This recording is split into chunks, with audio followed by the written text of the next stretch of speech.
What's kind of funny about this trope is I do have a real life doppelganger, and they're one of my best friends. Yeah, I'm right here. Same here.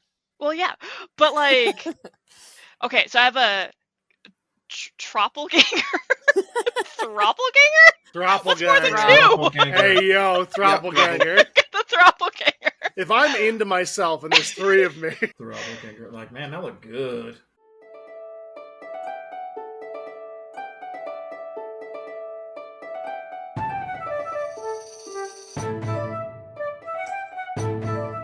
Just a reminder, this is a spoiler-heavy podcast.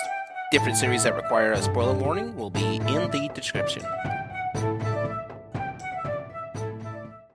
Hi, everybody, and welcome to another episode of Gaming Theater Podcast. Today's episode is going to be about doppelgangers in storytelling, where we have not just us, but also another us. Two of us is in there. And to get this started, I got a couple doppelgangers all over in this episode. With that, your host, my name is Leo. I am the Geek Scorpio. Now, over to my right over here is my doppelganger for this episode. Hi, everyone. My name's Ben.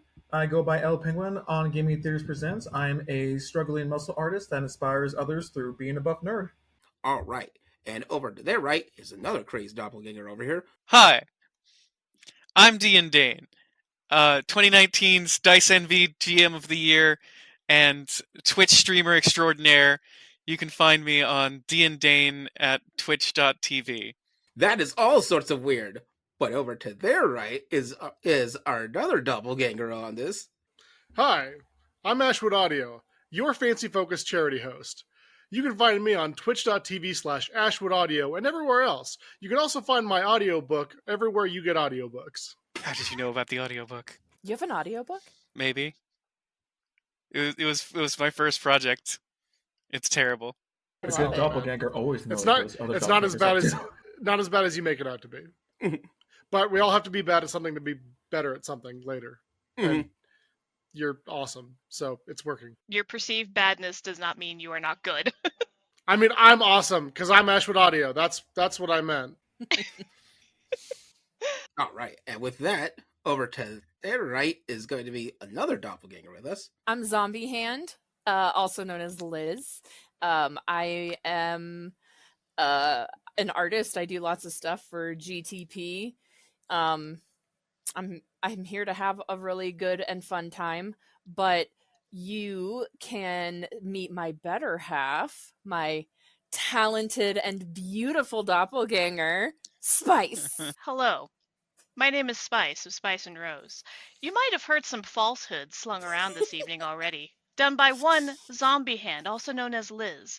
But let me unravel the scroll for you and let you know that in the magic of doppelgangerness, I am but a small facsimile of all the wonderful, beautiful power and art creativity that one Zombie Hand possesses. Please follow Zombie Hand on places like TikTok, where you can find wonderfully done edits of your favorite video games. Some might be a little bit spicier than others. It's one video game. Okay, two technically. I did one Two video technically, but like... I cannot believe you. Also, are we a doppelgang? Mm-hmm. Are we a doppelgang kawaii? Naturally.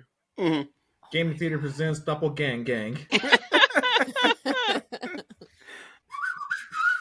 With that being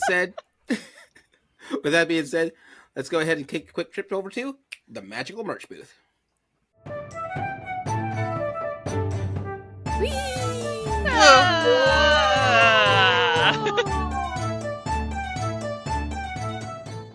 Here we are at the magical merch booth, and if you are watching this at home, you'll see that notice of my fabulous tail of shirt limb. Oh my! Ooh. To explain a bit more about their new upcoming stuff coming up on Twitch, let's go over to L Penguin. Hey, Gaming Theater family. So, yes, L Penguin Jim has also started a Twitch recently. It's fairly new, only about a week or two ago, but I'm currently doing Stardew Valley and streaming at least twice a week. I'm not going to do it on the 25th of February because I have a dental appointment, so don't want to talk after all that.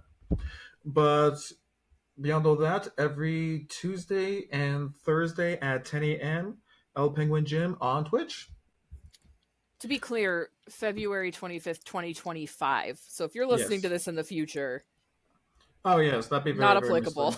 misleading. You don't Or know. Just show up every February 25th to El Penguin's channel and just see what happens. And I was like, who knows? Maybe it'll be a new thing. Come forth and roll for Swole Initiative. Swole initiative. Oh my god. I love I- Swole Initiative. For Less one, of that. can't wait for Gaining Theater Presents featuring El Penguin. That's so good. I was like, all right, guys, everyone take their pre-workouts, everyone take their creatines. Cool. Let's do this. Wait. You Smelling salts. Anyway, I you got need turned a into dumbbell with cow. D20s on either side. I really do. Like, I was really You looking do. to find this D12 with little workouts on it. If I can find this, I mean, I should find a site where the rest of those come in. Yeah. So if you know of where to get a 20-sided die 20 pound dumbbell, let us know in the comments. Oh, That yeah. being said, let's go ahead and take Somebody it out back there does. to the show.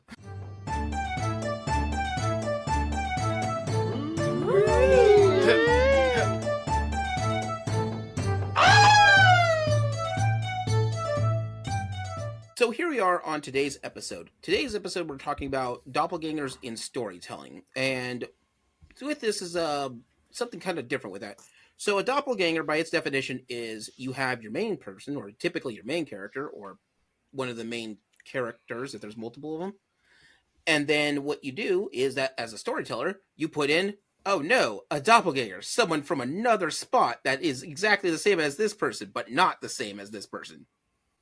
Because I'm bad, Ash, and he's good, Ash. Because he's a goody little two-shoes. We both kind of have a goatee. Well, we're both just bearded, so how do we know which one has the goatee? Oh, that's true.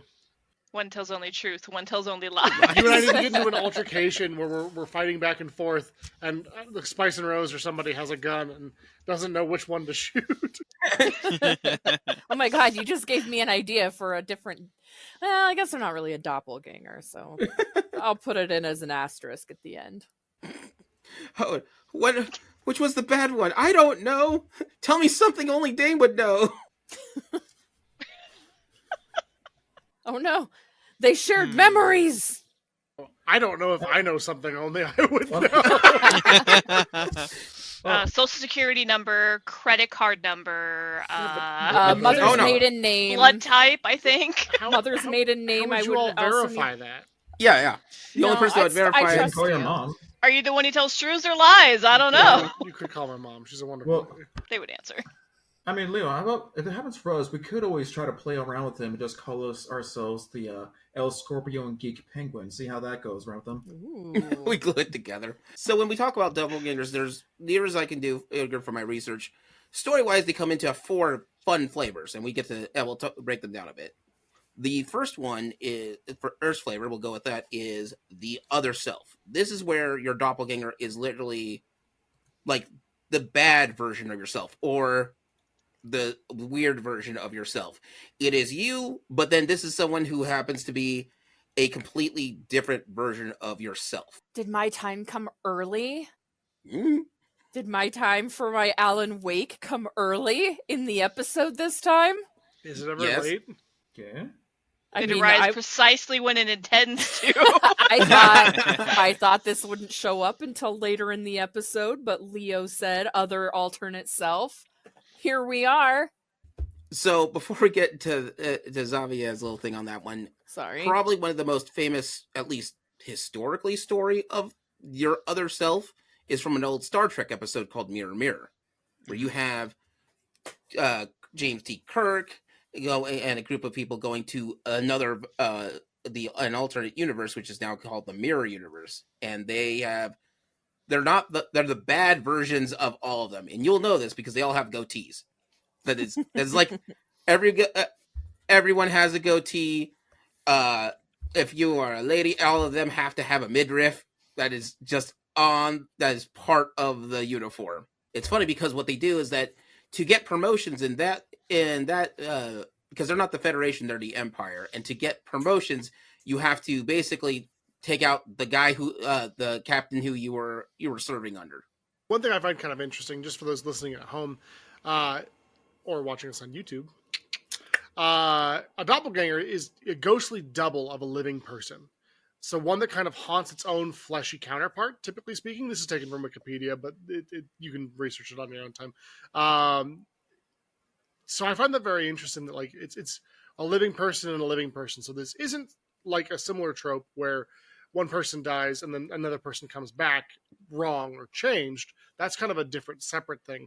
But this is someone who specifically looks just like you, maybe acts like you, but there are some things that are maybe a little bit off. Who is trying to cause you harm, their double harm.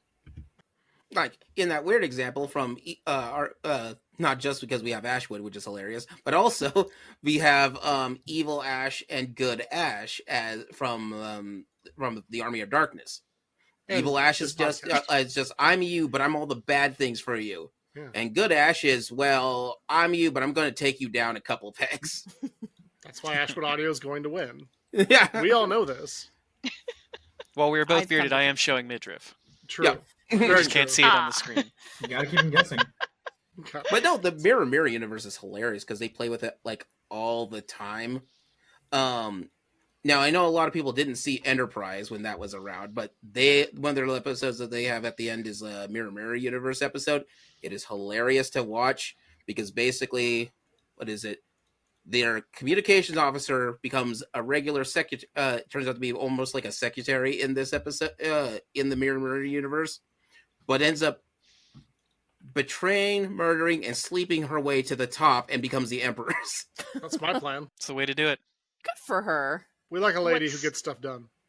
What's kind of funny about this trope is I do have a real life doppelganger, and they're one of my best friends. Yeah, I'm right here. Same here. Well, yeah, but like, okay, so I have a troppelganger, throppelganger, What's more than Throppelganger. two? Hey, yo, Throppelganger. the throppelganger. If I'm into myself and there's three of me. Like, man, that looked good. Yeah, let's go. No, but like, so one of my friends, we work at the same place. We both have the same first name. And the joke becomes, okay, which one of these do you want? Well, the one with brown hair. That's both of us. Which one you want? The one with glasses. Dang it. The one that works on D&D. Dang it. The one, like, we just have a theory that we both just came out of different mushroom rings. And that's kind of like the only real difference that's happening here. There's So like, mitosis at some point. Can yeah, I? like they got the inky cap. I got more of like the whimsical, whatever mushroom that is. So I have that too with my friend Liz. We're both Liz Yes. M. Both of our last names start with M. Both huge nerds. I was born 9 months after her. Oh my god, I was- didn't know that. I was born a month early, but we just kind of ignore that. Like they had to test and make sure that Liz was perfect, and then when she was, they were like, "Well, we have to do this again." Yeah, we both are super into the exact same stuff. We are. Oh, her husband calls us the lesbians. Oh my God. That's awesome. Yeah, he came up with the best pun for us. So, yeah, high five to both of us having real life doppelgangers. Yeah, that's why we're here. We're not each other's doppelgangers. We're just representative of our own doppelganger. Uh-huh. Now, there is a type of that one, and we'll get to that later in the episode. But for now, this is sort of like your nega Scott from Scott Pilgrim. Scott Pilgrim vs. the World. And then, but so typically this is a different, like a shadow version of yourself, or Bizarro for Superman.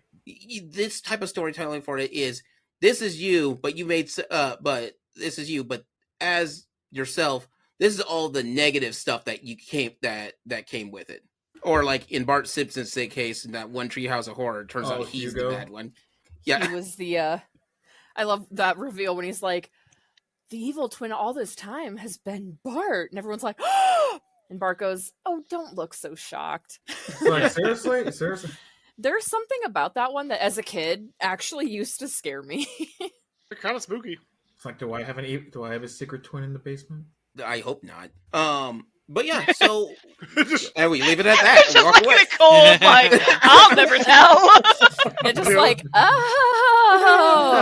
oh. Len, is that you? Geek me, Scorpio we're stares off into the middle distance. And it was like, oh no, he found Len. Len? Oh, I thought you said attic. Yeah, Len's upstairs. Len's downstairs. You're neutral ground. You're kind of like beside him. Yeah. Oh, what is it? Persona 4 took that to an nth degree though. Like, what is it? Most of them are the bosses you have to fight. You're fighting their shadow selves, not really like doppelgangers. It's like shadow versions of themselves. It's similar but different, I would say. Yeah, it's like because you're fighting like their their insecurities made manifest Yeah. and made monstrous. Because you don't really see like I'm Rise's doubt and insecurity and hypersexuality that doesn't actually exist, but people think it does, but it's just like a shadow. It's just the monster form. You don't really see like Rise doing that. Well, for the other self, that actually works for that, on that level for the being a doppelganger for it. Because as long as they're the other self, that's it. They also it's just like a facet of their personality that I think embodies their doubts, insecurities, like the way that people perceive them, things like that. Now, that being said, before we move on, go ahead, Liz, and talk about your fun fact story you've been holding on to. So at the very end of the first Alan Wake, Mr. Scratch is introduced, and Mr. Scratch I'm sorry if anybody here hasn't played Alan Wake and wants to. I'm about to spoil. Podcast. I know, but I'm about to spoil the ending. So what happens is Alan is going to write his wife out of the dark place, and he's going to write himself into her place so that he's basically the sacrifice. But the world still needs like some version of Alan Wake for some reason. Like whoever decided, it was Tom the Diver, decided that there needs to be an Alan Wake still. And so what he did was he created Mr. Scratch, but Mr. Scratch was created based off of the public's perception of Alan Wake and not actual Alan Wake. So he is a huge dick. Because people, like, most of the public perception of Alan Wake is that he's a partier, he likes to drink, he likes to go out, he's very irreverent. One time he punched a paparazzi in the face because they wouldn't get the camera out of his face, and now people are like, oh, he must be violent. So Mr. Scratch was born, and now he's just sadistic. He is a sociopath. Or maybe it's a psychopath. I'm not going to be... It's the one that, like, no emotions, no empathy, none of it. He's just there to be the public perception of Alan, and so that he becomes the main villain in Alan Wake's American Nightmare and Alan Wake 2.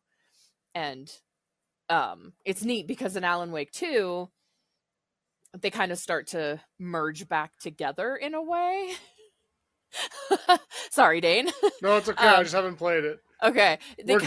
We're good. To say anything, I can't. They kind of start to merge back together in a way. Sort of. It's kind of complicated, but you're good, Dane. You can come back. Appreciate it. But yeah, so Mr. Scratch is like a doppelganger of Alan, but it's all completely based on public perception. And that's why, especially in Alan Wake's American Nightmare, you get to see a very awful side of... You get to see him just be terrible. And there's even a promo video for Alan Wake's American Nightmare that has the actor who plays Alan and Mr. Scratch, Ilkka Ville. He's a Finnish actor in Remedy Studios, and it implies that he murdered all of Remedy Studios or Remedy Games employees. Dang. It's a great promo. Anyway, that was my main thing. Leo said doppelgangers, and I was like, I'm in. One of my favorite kind of doppelganger scenarios is from... This is going to surprise everybody, so buckle up. Power Rangers. I was like, there's no doppelganger in Final Fantasy. Yes, VII. there is. I was. There's a few in Final Fantasy VII, which we'll get to that. Mm-hmm. I'm going to do the fun one first. I always loved. There's a couple of episodes where they do it right. There's one where Rita Repulsa turns a bunch of putties into Power Rangers, and they're like poorly made copies. And there's others where it might be the same episode. I might be confusing it, but they the Pink Ranger and the Blue Ranger go bad. They get like mind whammied, and they become bad kids. And Billy's wearing sunglasses and Yeah, they're all wearing fights. sunglasses. Yeah, That's how you know. Yeah, this is how you know.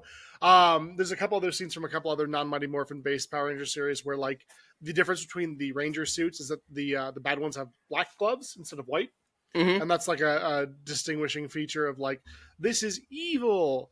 One that is kind of similar but is a little bit different is the Psycho Rangers, which I think is very interesting. So they are not one-to-one copies of the characters, so it doesn't quite fit into the doppelganger, but they are evil versions of the Rangers with powers comparable to the Rangers. And you get the cool climactic clash of like, we're fighting each other, red versus red, blue versus blue, yellow versus yellow. And then halfway through, they're like, "Oh, you fight mine, and I'll fight yours," and then they can like defeat their villains, which I find very interesting. It's like the Power Rangers equivalent of putting your memory card in slot 2 to be Yeah. Psycho Mantis. Exactly, exactly. I know how to beat this. Ha ha! Ah, Stop genius. touching my Blue buttons. Ranger's like, I see you like Suikoden. Yeah, Thank you for laughing at my joke. that's a good joke. It's a good one. It's a great joke. Yeah. So moving on, keep in mind, a lot of these doppelganger ones were going to intermingle. Sometimes they'll fit more than one category. In fact, the next one I want to talk about is the type 2 of doppelgangers. These are the creatures. These are literally a monster whose abilities is to turn into another person. Or they're a monster that is the other person in some cases. Famously, Spider-Man has enough clones that you have a problem with, but one in particular is actually named Doppelganger, which is demon-esque, but also a weird tooth-ridden monster. Also a clone, but that's a different story altogether on that one. But if you want another good example for those kind of doppelgangers, we're talking about things such as like shapeshifters, skinwalkers. Can I ask a question? Yeah. What about D&D mimics, or are those only treasure chests? They're Mm-mm. not just treasure chests. Okay. You're not. They can yeah. be so many other things, and it's awful. I've only is. seen people use them as treasure Usually, chests. So they can be doors. I've seen them as chairs. Spice and Rose did some amazing art of them as like holiday decorations. So like a wreath. Oh, jeez. Oh my God. One was a Ornaments, Christmas tree wreath, ornament. stocking. Very cool. A Yeah, stocking. with other Anything mimics could in be a it. mimic. Yeah, mimics I've are a seen- little bit weird in that they come from. Well, depending on what lore you're reading, right? It does change a little bit. But the one that I like the best is that they come from a giant mimic planet that is itself a mimic. And that is where all the mimics come from. It's from a different realm where they live on a giant mimic. They come to our world and they assimilate into shapes that they think adventurers will fall prey to. So it could be a door to a dungeon. It could be a treasure chest, of course. That's pretty That's easy. classic. Like, oh, cool.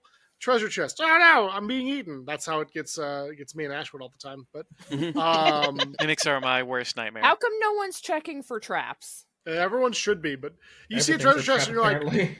we've just defeated a boss. There's no danger here. And it's like, It's like when you're playing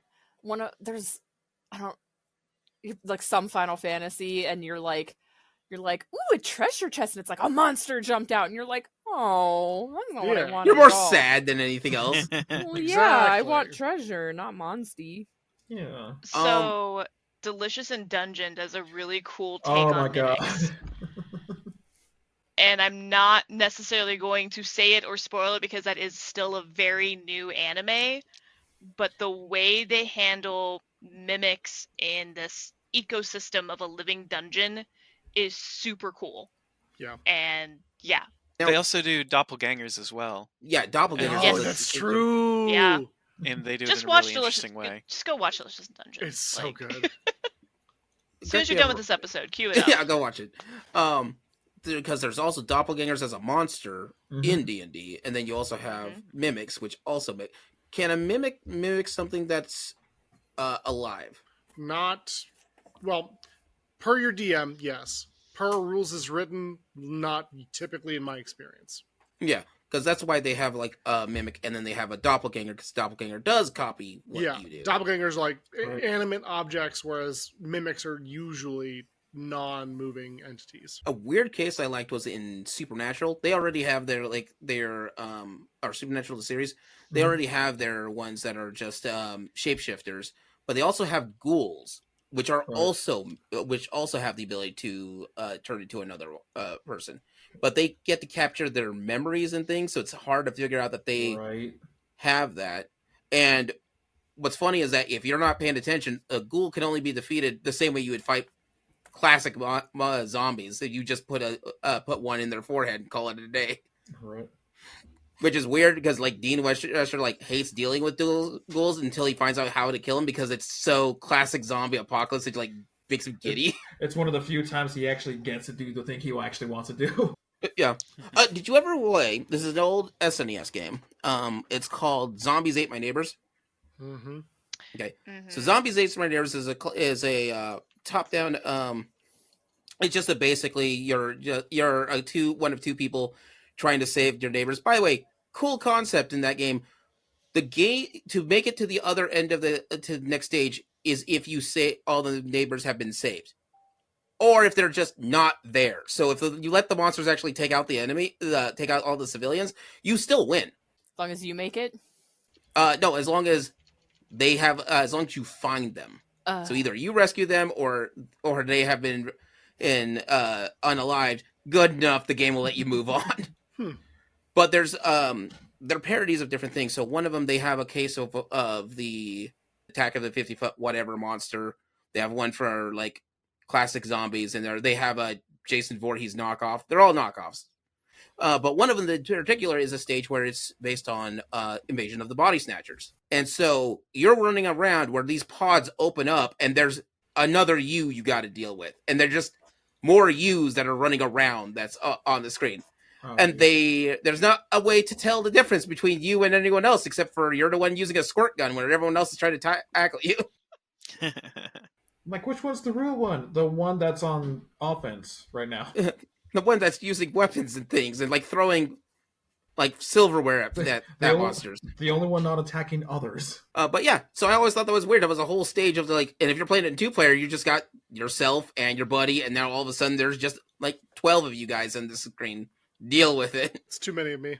Mm-hmm. Oh, what is it? Famously, though, I think, would you count this for in Symphony of Night? You fight as Alucard another Alucard, like twice. Yeah. It's I one would of the say so. bosses. I think you'd I count think that. That's a okay. monster, right? Do you count Shadow Link? Well, Yeah. yes, but Shadow Link counts for the one beforehand. But If we're counting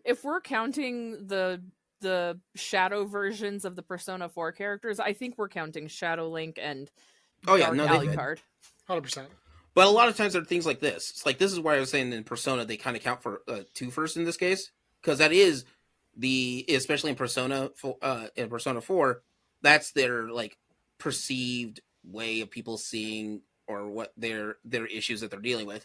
But they also turn into a crazed monster later, so it is a thing that they have to deal with too. Yeah, I didn't realize that you were gonna have another, like that there was gonna be another category. So I was like, that's why I was like, I wouldn't count them, but now, like, Well, Well, there's 4 categories. We still got 2 more down the pipe. But X-Men is a real problem with this, which I always thought was funny, or I always loved the way that they approached it. So X-Men in their comics, they are always even amongst mutants, shapeshifters are like the bottom of the rung because they don't trust them.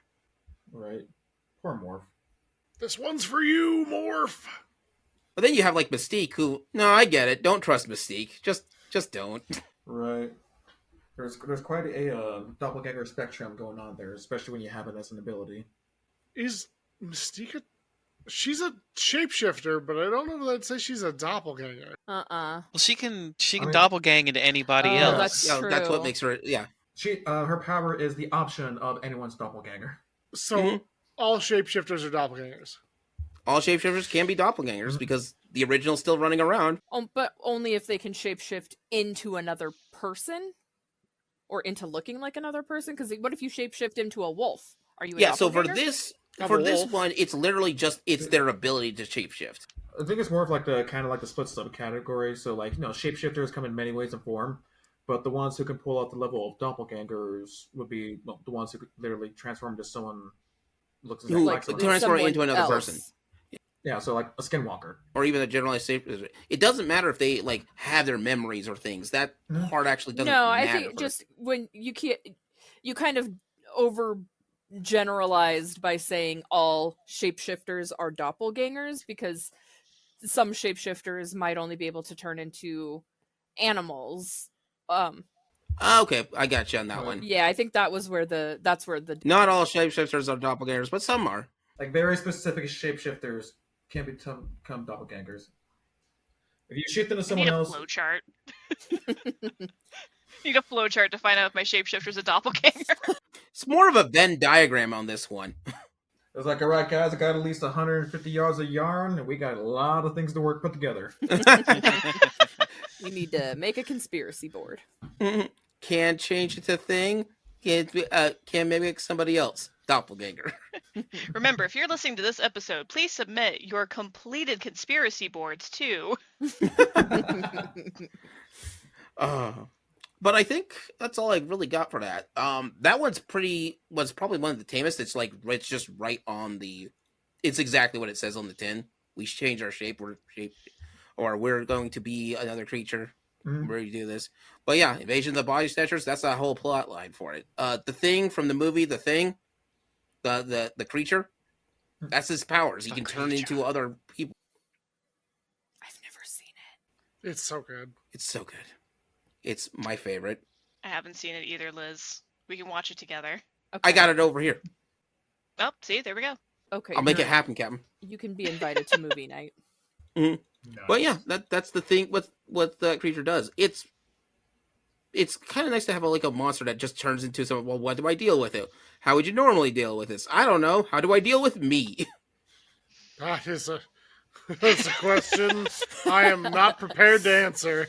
Are we dealing with future me or past me? Minor Because there's criticism. I'll crumple immediately. Like minor inconveniences. Like, what is my game plan for me exactly? You got to make up a plan for you, and then you got to make sure that somebody else, not you, knows about your plan about you. Yeah, we don't want a Batman situation to happen. Fun role playing, tabletop role playing story I've got is I have these characters who, our buddy Rob, have made this legendary campaign. It took him a year to write it all down, but he did it, and it's called he called it Endless Night. And what it was is that it was horror trope themed sessions over and over again. They started in one section, and you had to go to all the way to the center of the town.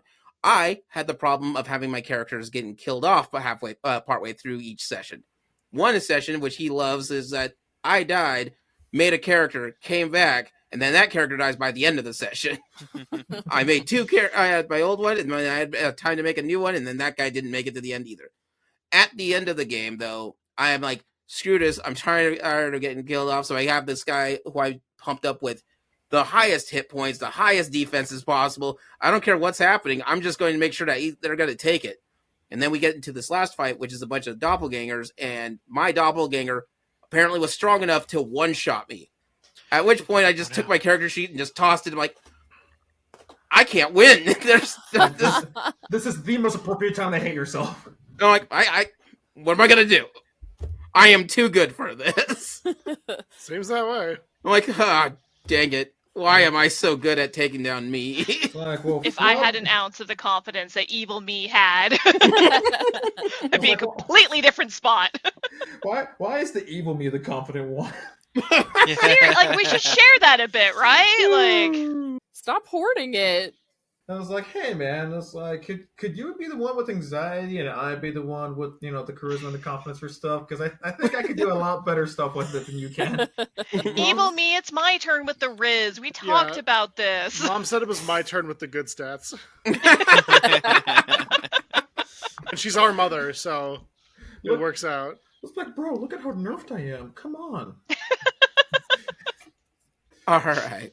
So moving on with the next one, this is the type 3 of that I've got for doppelgangers, and this is the changed of fate. So this is a different case of doppelgangers. They're typically like from another dimension, or this is you if you took certain different choices in life.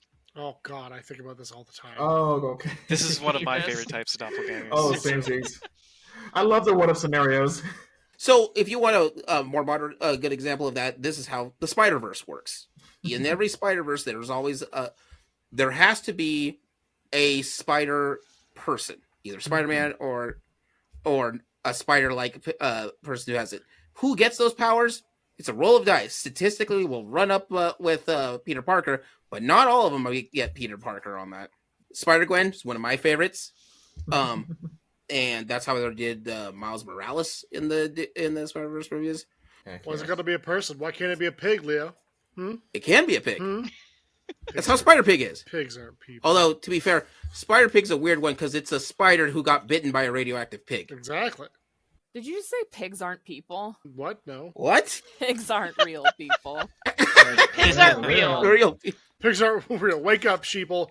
So, do you know, hypothetically, The if Muffin Man? anyone besides me knows this, do you know what creates multiple universes in the Marvel Universe? Well, she's married to the Muffin Man. Who lives on Drury What? Lane? I said a joke under my breath that you didn't hear, and I needed. Liz cracked up about it, and I needed to finish the joke. Because So- I was going to say it myself, and then I was like, "Don't do it," and then you did, and I was like, "Bless Dane." This is why we're friends. All right. So, back to my question. Yeah. Oh, Jay. So Does what were anybody you know what asking? creates the multiverse in Marvel? Multiple universes? Yeah, but you know what makes them? The fact that there are different them. decisions. Writing contracts. A desire to sell comic books. The Watcher won wanting the third to- season. 1960s wanting to redo storylines, and therefore they were like, "Okay, let's retcon." Let me rephrase being this. tired of Peter Parker being in college all the time and wanting him to be in high school again. Close. In canon, that's probably what I should have gotten if I had a chance to finish saying Madam Web, In the canon. movie, not the character. that. Okay. So, but for real, in Marvel Comics canon, every time someone goes back in time, that's what creates a new universe. Damn it, Barry. Oh. And that's why time travel is not a big Oh. issue for them, because they can just keep doing it and it'll fix Going to itself. Flash. Skrulls. It's the Zelda problem. However, this is cool because they played it into effect in Endgame, if you were paying attention, if you knew that. I didn't see Endgame. I probably wasn't paying attention. I wasn't Okay. paying attention. It's a very, very brief moment, but essentially that's the reason why when Tony's working on this problem to solve time travel, he turns it into what's it called? Infinity loop. Hmm. And so what happens is that it doesn't make a new time travel, a new spot, because he puts everything back where he first got it. But Yeah. Oh, I see what you're saying. Yeah. so they do replace the objects at the end of it, but those objects are still missing, even if but for a fraction of a second. Right, but that's also when the TVA steps in, just like, okay, now this is going way too out of hand.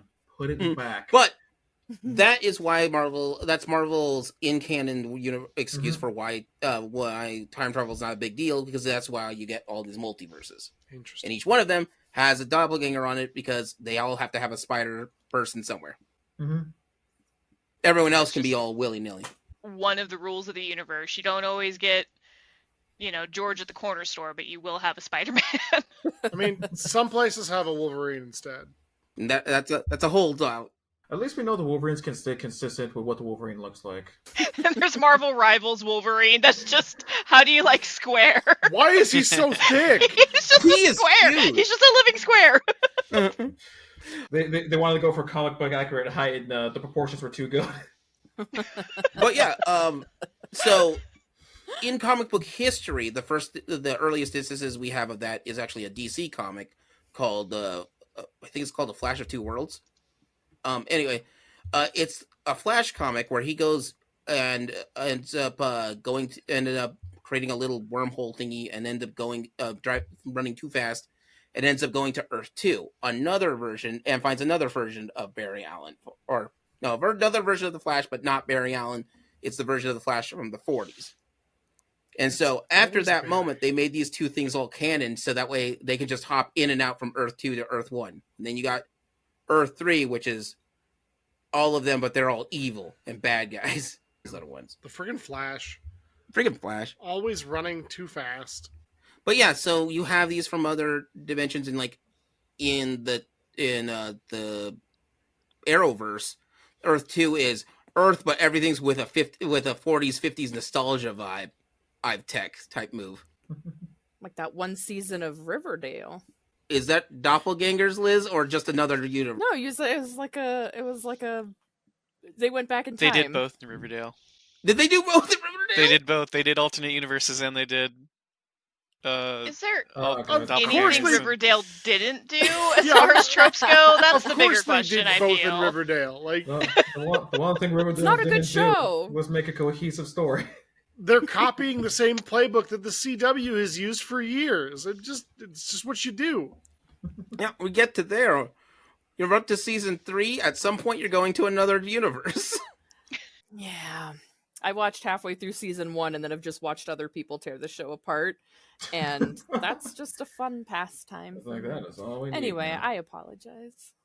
They did have there was one season where they went back in time to the 60s and had the 60s aesthetic. This is kind of a fun one that you get to play around with because, like, the whole world is distinctively different from everything else. And what's this dude doing there? This is a version of Dane that's an accountant. That's a nightmare. Like, can you imagine? No, don't Math trust me Dane. don't trust me with math.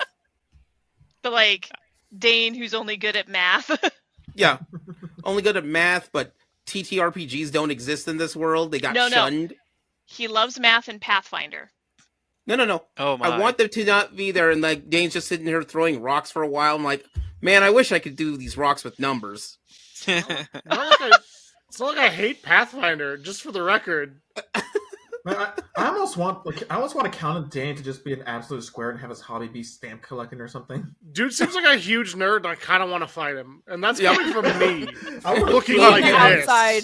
Meet him in the Denny's parking lot. Accountant? Mhm. Seriously? I can see alternate Leo being in from like this one. Yep, I wish I could make it in the big city, but I gotta stay on the farm, the old family farm in Wisconsin. It's We moved Are to starting. you a Wisconsin. monster on a farm? You don't ask I too many think he was questions. on trying that. to be a. I think he was trying to be a what's that rooster? Foghorn Leghorn. Foghorn Leghorn? No. Foghorn Leghorn. Foghorn I think he was trying to be more Foghorn Leghorn than I do Mafia. No, that is just the weird way my brain put together on this. Like, I need a Midwestern accent. It did not go I there. do Right. Leo, declare, so- Mr. Leghorn. I'll be honest. When I was giving you shit for it, I didn't mean to actually like rake you over the coals about it. My bad. That's on me. Oh no, this has gone too far. You I literally, can't yes. believe live on Pod, D and Dane. Look, I love accounting. And I've just been on the farm. I got to get myself some of that cord. numbers business. Right. Business numbers. What do you guys think your alternate like W is doing? I just hope alternate Doppel me is just doing better than I am. That's all I I hope. want me to do better than I am. I mean, I would like for me to be doing better, and I would like to get to that place. But you know, I hope that Doppel me is doing very well for herself. But what if she's evil? Then I hope she's dead. I'm only imagining That's fair. I'm only imagining Double Ben as for some reason actually getting so into gaming he becomes that South Park World of Warcraft meme. Yeah, that's It's all. like, I don't need workouts or Mhm. Goku inspiration. I just need to do this. Maybe Doppelganger. It's like was- my hair is already halfway back behind, and I just have a skullet going on. Maybe Doppelganger Liz flies planes or something. Evil planes. I think I Evil know the friends. exact moment in my life a doppelganger would have emerged. What is And it? either she is not doing well, or she has gone entirely feral and is doing very, very well. And there is no in between. What about you, Ashwood? Doppelme would probably be a surgeon, because Oh. like if if I had never seen Scrubs, I wouldn't have developed the emotional attachment to my patients that led me to not pursue medical school. So I think that's what I would have gone on to medical school and then become a surgeon. I actually know. When I was in 5th grade, I wanted to be a marine biologist so bad. I wanted to study sharks because they're my favorite animal. I just didn't want to have to dissect them at all. Uh-huh. That's a catch. Yeah, so I think that that was a different version of me might be out studying sharks right now, or possibly helping to wipe out the invasive lionfish from the Caribbean and Florida I areas. watch Nice. those TikToks all the time. And I it's- see them on YouTube, and I love Ugh. those guys. What's But yeah, what's the opposite of a Power Ranger? Weak. A power, yeah, a weak. Weak weak company scouts? man. I don't know. Okay, that's what childhood Doppelgangers wanted to be. An opposite Power Accountant. Ranger. I think it's accountant, actually. You know what? I think the answer he wanted was accountant. Checks out. wait, wouldn't you be like a henchman? When I was a kid, I was like, oh, "Damn, I'm gonna be a Power Ranger when I grow up. It's gonna be so lit." Although I didn't say lit because that wasn't in the vernacular at the time, but like, that'd be so rad. So And, rad. Tubular. I hate to tell my past self that didn't happen, but Like I just sayonara. assumed like accountant's probably more reachable. So yeah, I guess maybe you guys are right. Maybe I would be an So- accountant. I went with accountant because I went with opposite Leo being a farmer because that sounds like a guy who just doesn't want to move or do anything with it. He wants to be exactly in this one spot. No hate to farmers on it, and I've worked on a farmer or two, did not want to do that. Or like good version of that. Smash You cut. knew exactly what you were about. Middle of Ohio. Our one listener on a tractor being like, "What the hell, guys?" That's So like, this what- is- like what's wrong with some nice honest farm life? It's Nothing's like, wrong just with me. that if that's what you want to do. Like the closest drugstore is only 20 miles away. It's not too bad. I grew Mhm. up on a farm. I don't disagree, Leo. It's Yeah. not for me. It wasn't for you. When you know what you don't, I don't know what I wanted to do when I grew up, but I knew what I didn't want to do, Yep. and that's an important piece of knowledge to know. I feel like I'd be down if it was still within like 10 miles to the city. It's like, I like my farm life, but just like, I want to go downtown for a while though. We're gonna hit the rave. This is probably the most compelling like doppelganger story beat, right? Is Yes, the this is- change of fate, because each of us can go back and look at our lives and go like, this is where the doppelganger would spawn at, and we could look at multiple points, Yeah. and you can do that for any character, any defining moment, or even any little moment. Mhm. And you go, oh, if I had been like not helped this little old lady cross the street, instead I had been mean and pushed her off, it would have been this whole diverging timeline. Mhm. Absolutely. It's weird because some of these are put into place by either your that person's choices or the choices of the environment that doppelganger is in. Like for the Earth 2 example, or a lot of the DC stuff, it is that environment, or like for example, there is for that environment, like in Earth 2, they had a Robin who grew up to be just more Robin, no Nightwing on that. Uh-huh. And because Batman kept going until he retired. And there's a whole thing with Huntress and such. But you get to make all the because in that world, Batman just eventually said, "You know what? I'm gonna stop for a while. I'm gonna retire. Let Robin keep going." But you can make these choices, right? So sometimes it's environmental, or like the world is one that was under the sea. How does Leo under the sea work?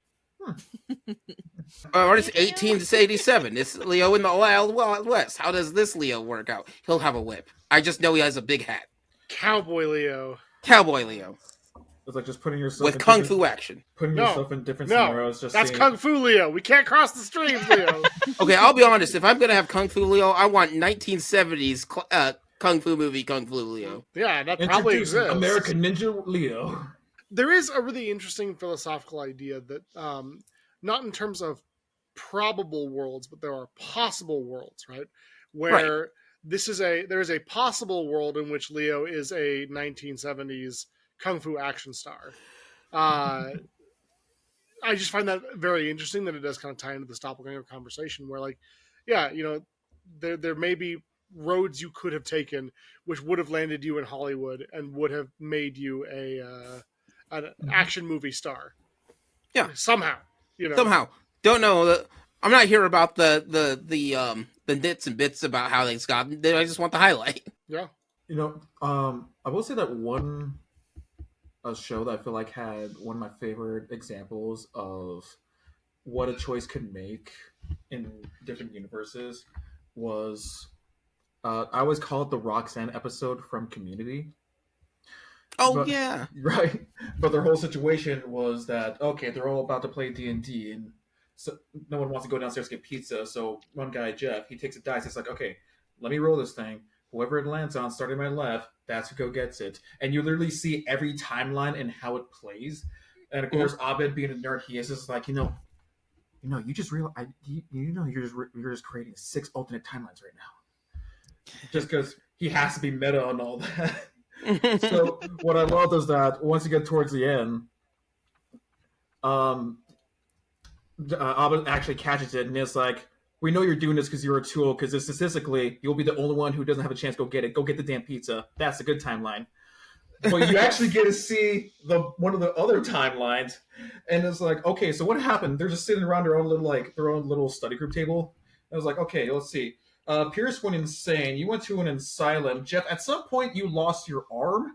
Let me see. I believe Troy, you panicked when you saw that little gnome statue, and you thought swallowing it would be the great idea, and he's just there in a little story. It's like, it wasn't the best idea. Like, no, it wasn't. And so meanwhile, Alba's like, I determined this is the worst timeline that we've all had. And so he starts cutting off little goatees, and it's like, so you guys can now introduce me as evil. Yeah, half the room's on fire. That was hilarious. Well, what was insane is that at some point, it's like, okay, it's going to be a nice one-off. Hell no. No, at the end of one season, there's a whole situation where apparently the evil universe tries to come over to the good universe, and even they start talking to each other. It's like, because they know each other. And one of my favorite moments is Troy going to himself, and he pointing at each other. And it's like, you know what? I just ran out of ammo. And even he's looking at himself. It's like, why would you tell me that? Like, I don't know. I'm not a very good, bad guy. Like, fine. Just shoots him on the spot.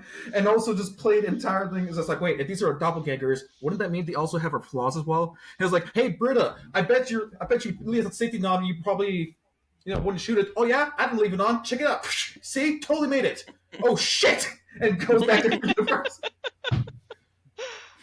Sometimes you can take advantage of your evil side. Mm-hmm.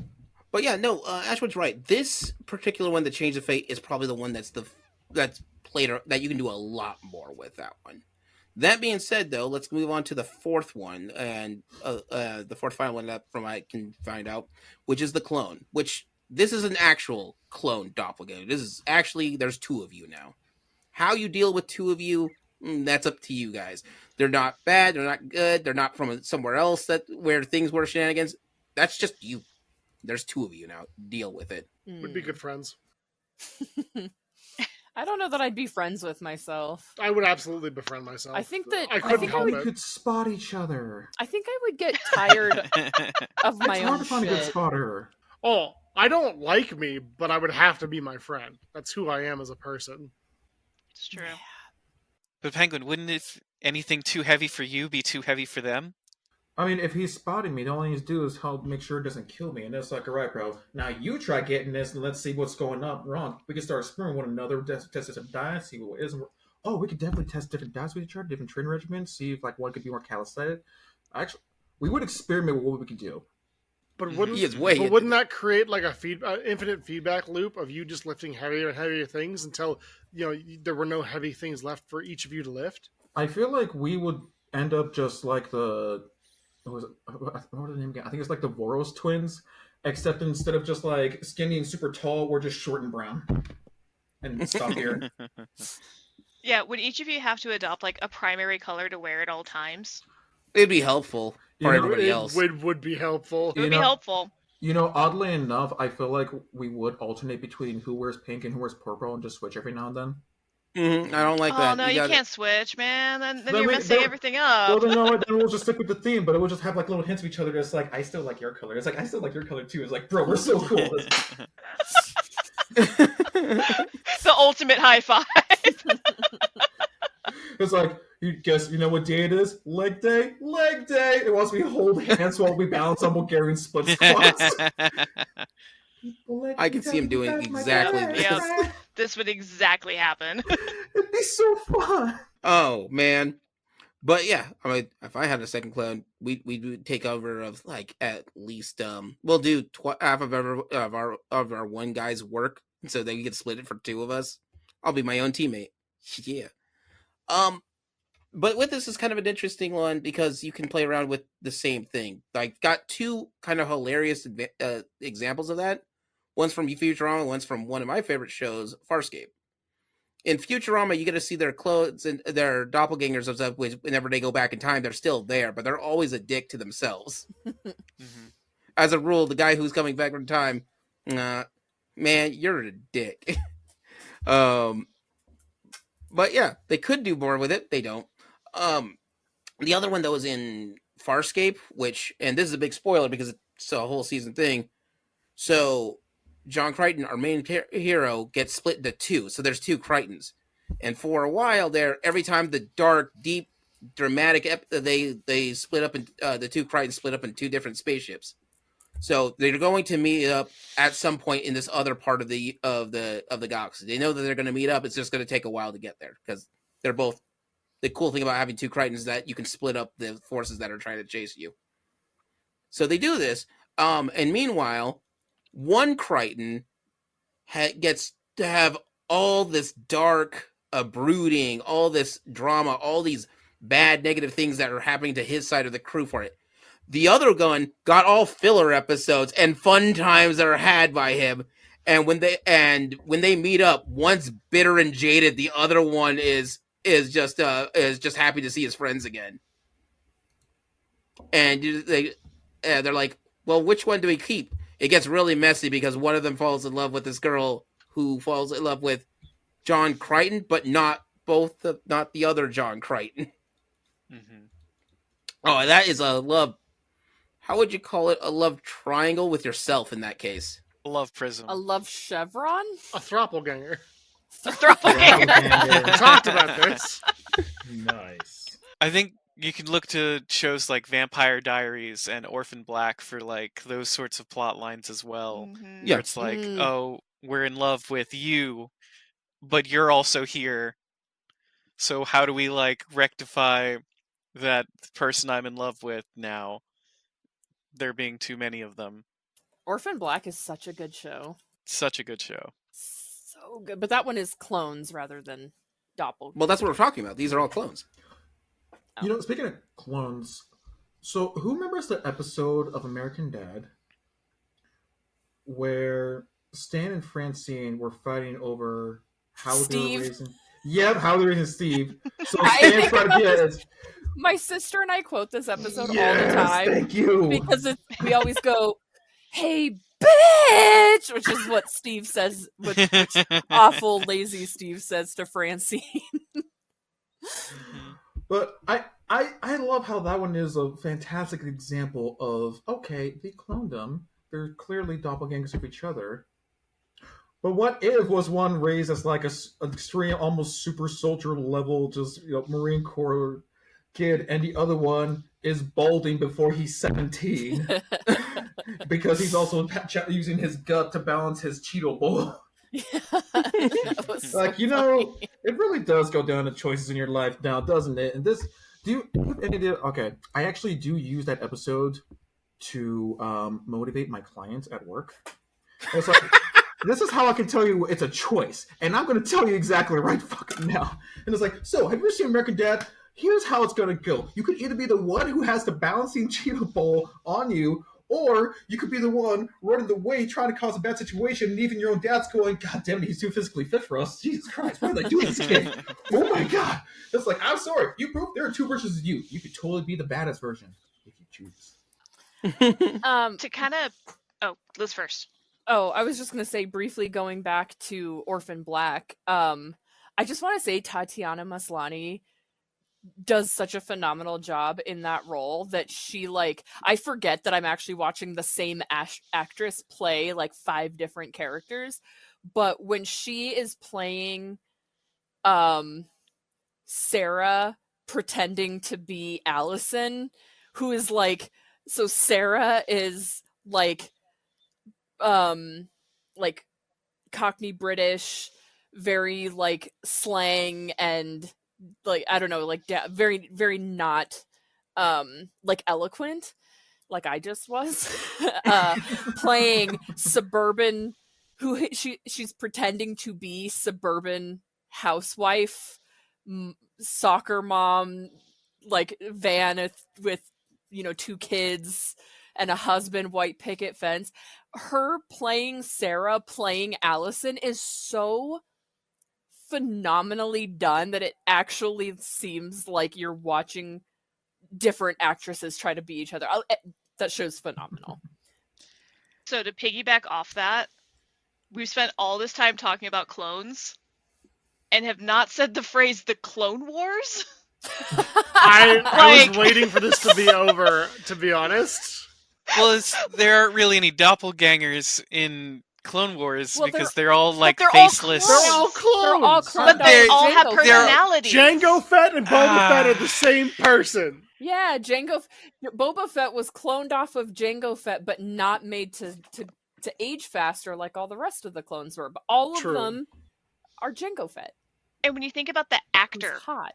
who played point to Liz, who Yeah. played all of like the same clone in so many different ways that they ended up being such completely different personalities throughout the course of that show.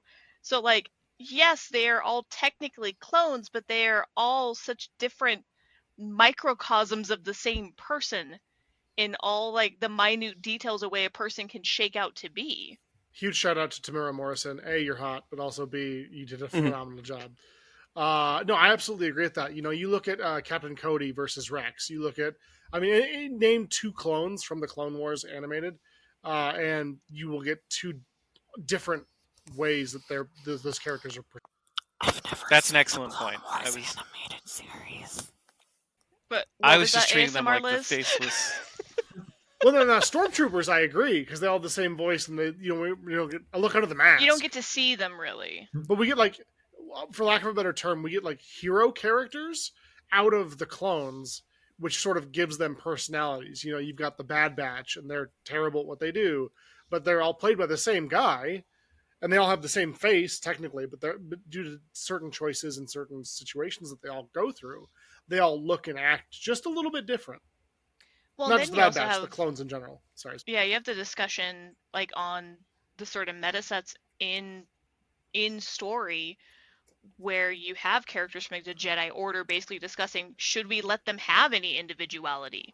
Should they be allowed to express any of their differences? We created them to all be the same. Since a friend of the show, Master Allen's not here to go off your point, Spice. Mm. Fuck Ponkrell. Just getting that out there. Fuck Ponkrell. Because Yeah, that so you he's feel a strongly character. about that? Well, no, so he's Ponkrell is a character in the Clone Wars animated series, and his whole deal, if I'm remembering correctly, it's been a little bit, is that he wanted to gain power at any cost. So he's throwing away lives of clones because they mean nothing to him. They're just a means to an end. They are not people. They're just numbers on a chalkboard. Yeah. Fuck Ponkrell. Yeah, that's what it was talking about. All right, I've been with Sorrel on the past episode, and he's like, I know that's a statement he says. I have no idea why, Fuck Ponkrell. but I can't disargue with him because I have no idea what's this reference. There's more to his character than just that, but like he's seeking strength at any cost, is what I recall of it. I had another example that may or may not fit, but I don't really know where else to put him. Connor from Detroit Become Human. So he's RK800, and he's one of a kind. He's the only one of his series. And depending on choices that you make throughout the game, Connor can die and be replaced by RK900, who looks exactly like him and has like the memories that RK800 had, and like everything that RK800 had was downloaded into the 900 version. But the 900 version has like more protocols against deviating and becoming human. But there's a You scene said the phrase. where Connor, so when Connor dies, he keeps coming back. They just put him in a different body as the RK800 version. But there is a point where he's going to be replaced by the 900 version, and so the 900 one is there to kill Connor. And they get into one of those fights where they're fighting, but they look exactly the same. They have the same uniform and all the things. And Hank, who's been Connor's partner up to this point, like detective partners, they're like, he's aiming a gun at them and is like, which one do I shoot? So they have to. It's your classic doppelganger. Yeah, One of but these. it ends up in a really dumb way, because it's very arbitrary, because the way that you answer the question, which I got wrong the first time, because he says, "What's my son's name?"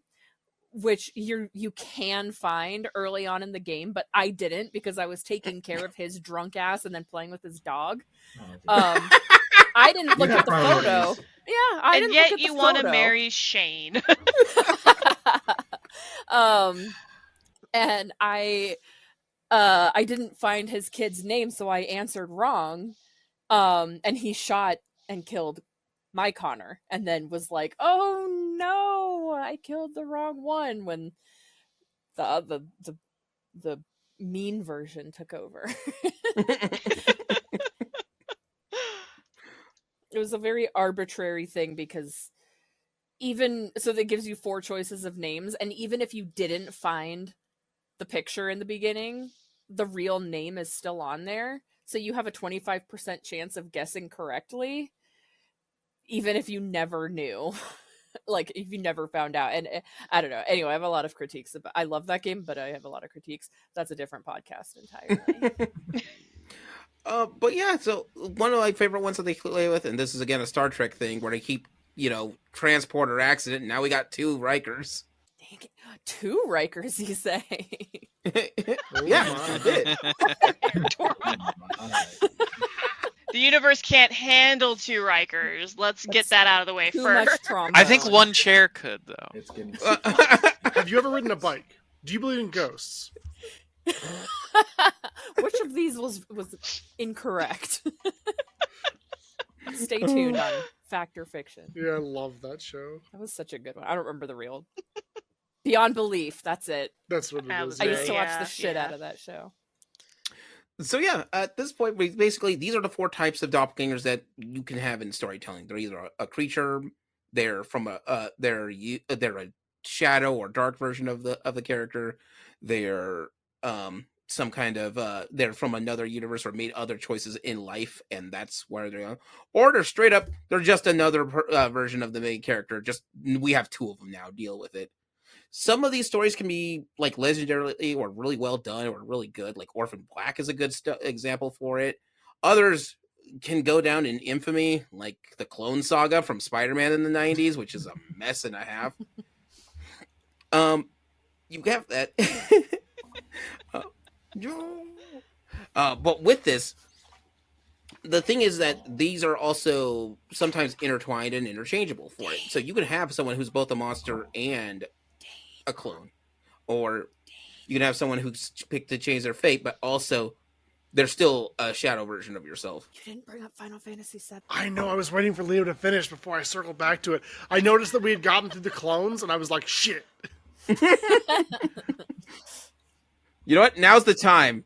So there's one series I have a question about. Yeah. If anybody is familiar with the Fate series, yes, Oh, Fate Stay Jesus. Night or Oh, boy. I love the like Fate Fate series. Stay Night, I heard you like Fate the Order saber, so we're going to give you a Exchange. saber with a saber, but that's not the What same you got? saber. What you It's a got? D-saber. Right, What you but got? they. Oh. My question is, where does the Saber Oh, doppelgangers Jesus. fall Okay. into? Because you have Joan of Arc, Yep. Merlin, Right. Yep.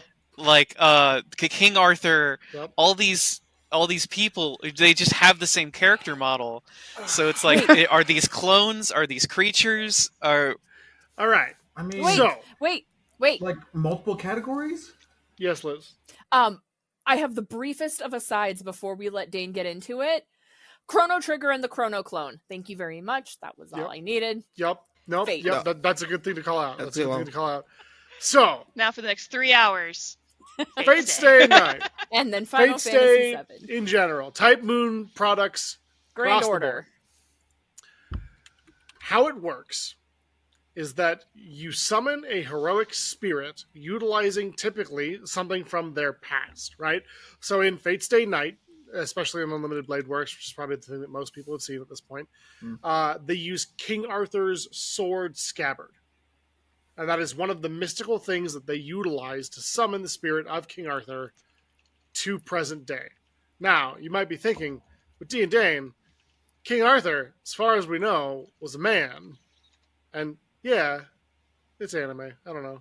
Like, just don't come for me. good enough? Like, it's they decided, what if King Arthur, cute girl, and that's It who's worked. to say that cute girl that King Arthur didn't get turned into cute girl by the summoning spell. well. And King Arthur wasn't always cute girl because King Arthur has a son who's a daughter in Fate series called Mordred. with the exact same character model? similar, but not the exact The- same. it's the What exact are same. the differences? There are no differences. She's red. Yeah, she's red and she wears a tube top. It's totally different. Again, when you meet your doppelganger, this it's is- color code. She's showing midriff. See? She's showing midriff. I feel like I never properly knew what this series was about. So, I've watched it and I don't Basically- know what it's about. They want Okay, a wish. okay. Seen it. They're looking for Yep. a wish. basically they're competing for the Holy Grail, which will grant them one wish. That is the overarching plot of all of them, more or less, or dealing with the fallouts of a previous wish, as some series do. So there are. I need to get all their names right because there's a lot of them. They're all saber, right? Joan Like of saber, Arc. saber, saber, No, saber. no, no. Some Some of of them them- are leader. Or ruler, Saber. yeah. Uh, So, give me a second. I think once an archer. how Well, there's always a But you gotta saber, a mix it up, lancer, an though. archer. Lancer, how archer, much on the rider. Patreon to unlock the Fate Stay Night deep dive mini series? Oh, jeez. I thought we were about to say how much for the Fate Stay Night Liz playing Beat Saber Oh, to it hey. because we were talking about Saber and I said Beat Saber. There's a whole game rant Do that. article titled Fate Stay Night, Why Do So Many Characters Look Like Saber? But they coin a phrase here that I've never used or heard used, and it needs to be out there. The What is it? origin of the saber face. Yeah. Oh, That's Archer Saberface. incredible. Saberface. That's incredible. That's so good. That's good. That's good. I like that. So, there are a number of characters who look just like, or very similar, have similar faces to Saber, or who are a Saber, who look like Saber. Artoria, Arthur, is the one that most people are familiar with. Blonde hair, bun, blue and silver armor, typically speaking. That's the one that a lot of people know. But there is... God, could you just give me a list here? I just need a list. You Give me you what need I a whole want. wiki. All right. There's Arteria Pendragon Altar, which is a saber as well. Arteria Pendragon Altar, which is a lancer, which is a different class. There's a bunch of different classes: saber, lancer, ruler, archer, Rider. caster, Caster. rider. There's Artoria Caster. There is, and I don't even know this one, Artoria Pendragon Hana no Miyako. There's a different Artoria Pendragon who's a lancer. And it goes on from there. There's a lot of them about, but basically, some of these characters are like OG Saber, I'm going to call them. is King Arthur from the Tales. They have a daughter, Mordred, who is also a saber, who looks like them. There is, Ruler, who Joan of Arc looks kind of like Saber. Little different class, looks similar. And then there are sort of alternate tellings, which is where you get Artoria Pendragon Alter, which is the one that's typically in, I believe it's the darker color scheme. Sort of the black armor with like the red lines on their face. Yeah, I've seen it. Yeah, it's kind of like the evil, I'm putting that in quotes, the evil version of Saber from a different timeline and through different circumstances that have happened to this character. I don't know if that helped make that clearer, but that's basically... It gives context that there's a lot of people who look like Saber. Basically, Saber Takashi Takeuchi could draw one character super good. There used to be this. Yeah. I don't know if that's true or not, but like that makes sense to me. I mean, So their change of fates? it's not, bro. Yeah. Yeah, because they're all from different styles of stories to make them match whatever the thing that they need. One, it is a little bit weird. Spoilers for Unlimited Blade Works if you haven't seen that or plan to watch that. So, in the course of the show, Works. Unlimited budget works. True. In the course of that show, our main character finds out at the very end that the person that they've been fighting against is him from a different future. And this version of him watched the end of the world, became a summon, and was summoned back to fight and to stop the Holy Grail Wars. So he's been fighting himself this whole time. Oh, geez. So it's probably a mixture of other self, change of fate, and some kids in there throwing in for some Fire Emblem fun. Yep. Yeah, So- basically. This could According also to look like the plot to Buzz Lightyear. True. According to the Type Moon fandom wiki, Takashi Takeuchi jokes that his noble phantasm, Unlimited King of Knights, lets him create an infinite number of characters similar to Saber. Saber. Okita Just Soji, Saber. Okita Soji, who is a Saber There and who he does goes, look Saber. who does have Saber face, was created specifically as a parody of Takeuchi's tendency to make Saber faces. The joke was that Takeuchi would design a new character for Koha Ace, and he just ended up making another version of Saber.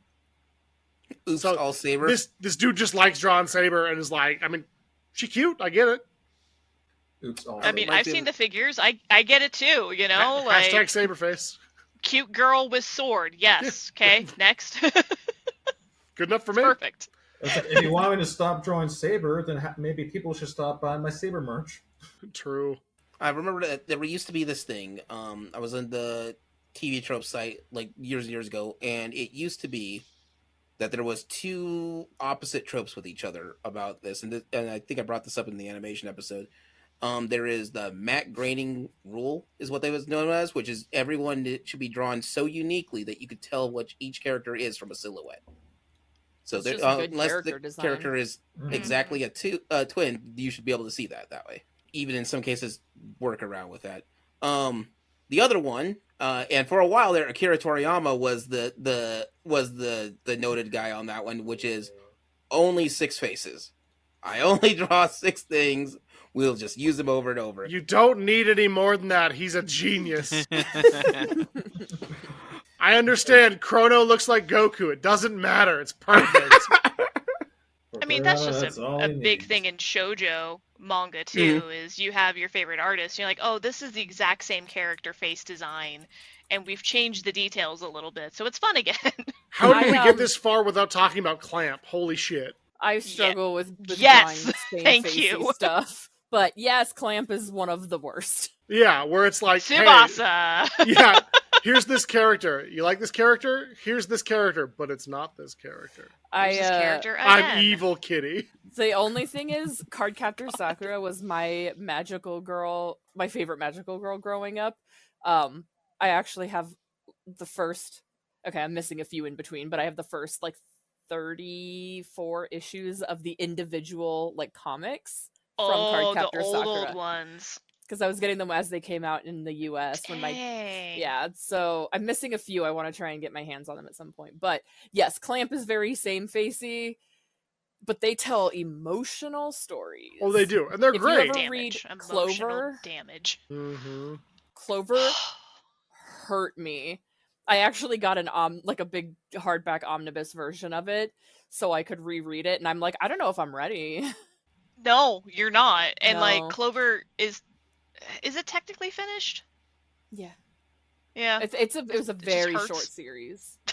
It just Yeah. hurts the whole time. Oh my god, there's this one.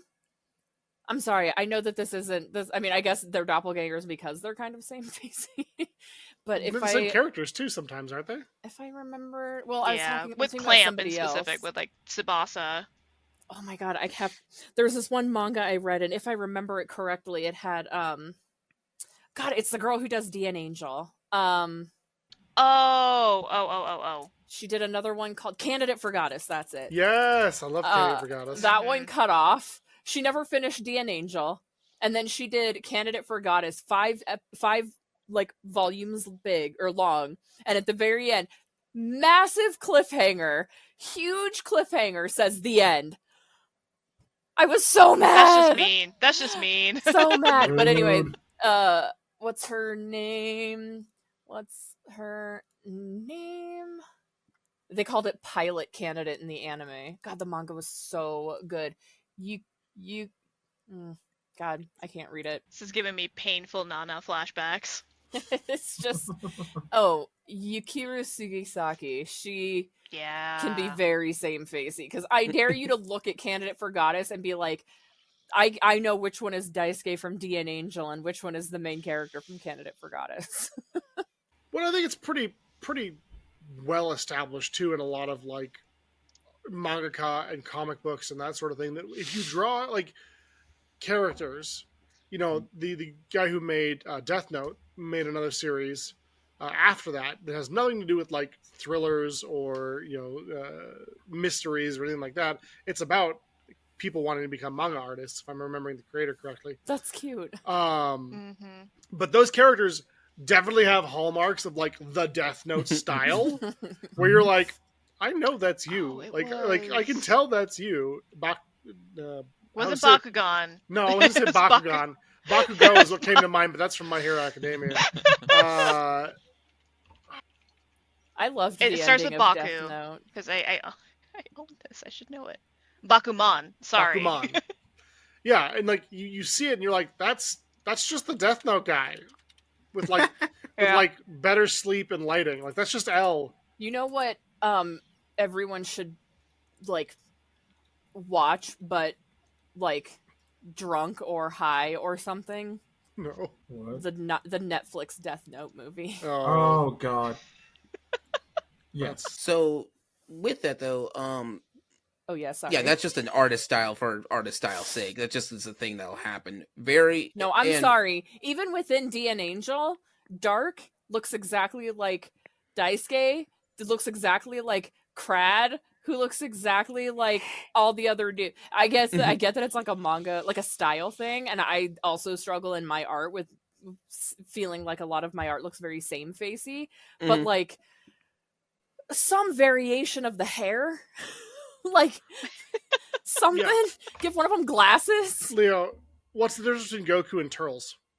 What? Turtles? I don't know why Turtles? I'm singling you out specifically, but Like the Ninja Turtles? Or No, Turtles? and- Turtles. One still has his tail. And yeah, his that too. scouter. Yeah. Oh yeah. For those of you who don't know, Turtles is a Goku look-alike that is not related to Goku at all. Like Bardock is Goku with a scar. Yeah. Bardock's Goku with a scar. Oh, Goten is little Goku, but not young Goku because that's a different character. Goku Black is Goku. Goku Black's a Oh, my doppelganger. God. Oh my of god. Goku. That's just Oh, Goku. Goku. That's just Goku. Goku Black is a doppelganger of Goku. He has the same this goofy wears smile. black. This goofy cross-eyed smile. It's the hair. It's the hair it's the that's face the same. too. The face and the Yeah, hair. like So I think Dragon Ball is a really what's the- interesting Ben, what's this case muscle study right here? because it has both traps? cases, right? this Where your you trap? have Yeah, it's a trap right next to fucking your neck. characters who look like another character but aren't that character, and then you have characters who are a doppelganger of that character who look like that character. Okay, so Turles has more traps Sure. than Goku does. Probably. I think that's Turtles works as a trap. Turtles I'm not has even sure silver that's strokes enough than to tell the Goku. difference. well, His complexion seems a little darker it's a too. little darker. But if you put Goku in Saiyan armor and gave him a scouter, they'd look the same. It's the Yeah. same photo. HR wants you to find the difference. Like, okay. No hate. And I was like, No which hate. Goku is this one? Which Goku is this one? And this Goku Typing is actually in. Captain Ginyu. Typing in Goku and Turles into Google, Mhm. the first result was why these characters look the same. No idea. An No idea. actual article. Yep. Because they're not related at all.